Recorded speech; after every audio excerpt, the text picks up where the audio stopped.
আমরা দোয়া করি, কিন্তু দোয়া কি কবুল হচ্ছে? কিভাবে বুঝবো যে আমাদের দোয়া কবুল হচ্ছে কি না? চোখ বন্ধ, হাত পেতে রাখা, ঠোঁট নড়ছে, মুখ চলছে অবিরাম, কিন্তু মন আর হৃদয় অন্য জগতে। মুখের কথা আর অন্তরের চিন্তায় বিস্তর ফারাক।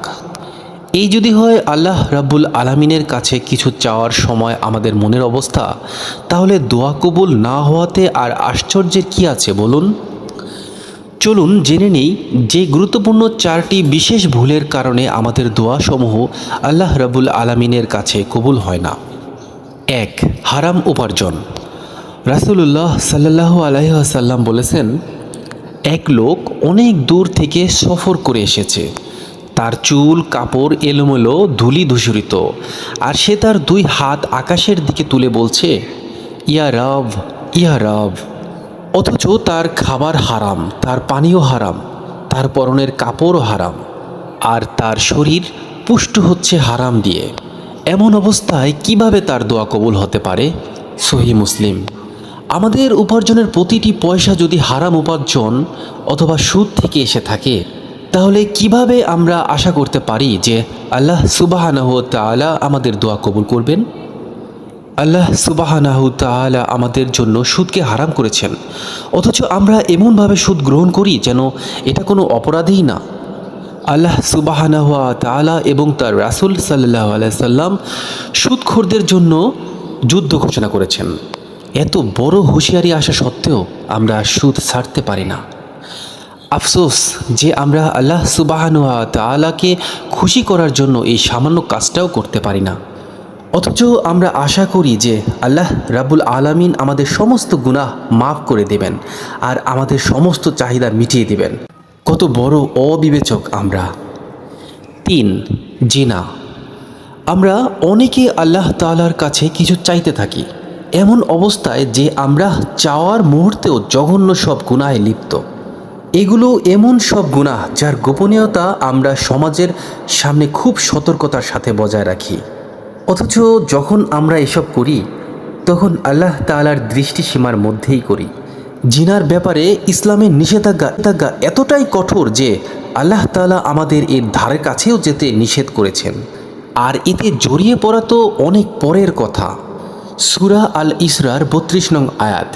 যখন জিনাকারী ব্যক্তি তার লজ্জাকর কাজ সমাপ্ত করে, তখন সে তার বিশাল অপরাধের বোঝা নিয়েই আল্লাহ তাআলার কাছে আরও নিয়ামত চাইতে থাকে।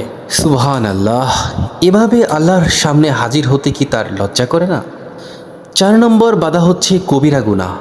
গীবত করা, পরনিন্দা করা, মিথ্যাচার, প্রতারণা, অন্যকে কষ্ট দেওয়া এবং এরকম অন্যান্য সকল হারাম কাজ কবিরা গুনাহ।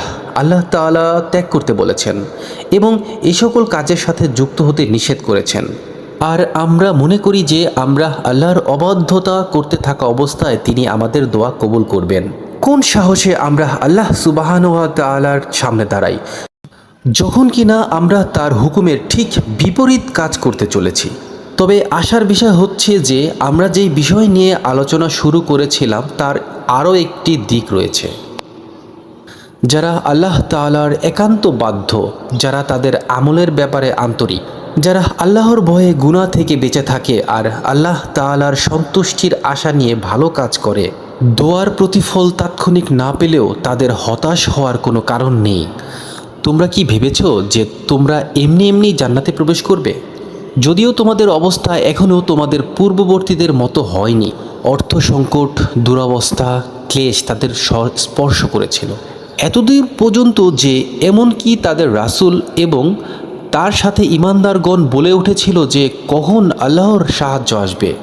জেনে রাখো, অবশ্যই আল্লাহর সাহায্য অতি সন্নিকটে। সূরা আল বাকারা আয়াত নম্বর 214। আমাদের চারপাশের সব কিছুই পরীক্ষা। কোনো সুস্থ মস্তিষ্কের মানুষ চাইবে না এই পরীক্ষায় অকৃতকার্য হয়ে চূড়ান্ত ও সবচাইতে বড় পুরস্কার হাতছাড়া করতে। আল্লাহ যাকে কোরআনে সান্ত্বনা দিয়েছেন, যেখানে সেই রাসূলকে আল্লাহ পরীক্ষা করেছেন, সেখানে আমরা কি হাল ছেড়ে দিবেন না। আমাদের রব আমাদের পক্ষে আছেন।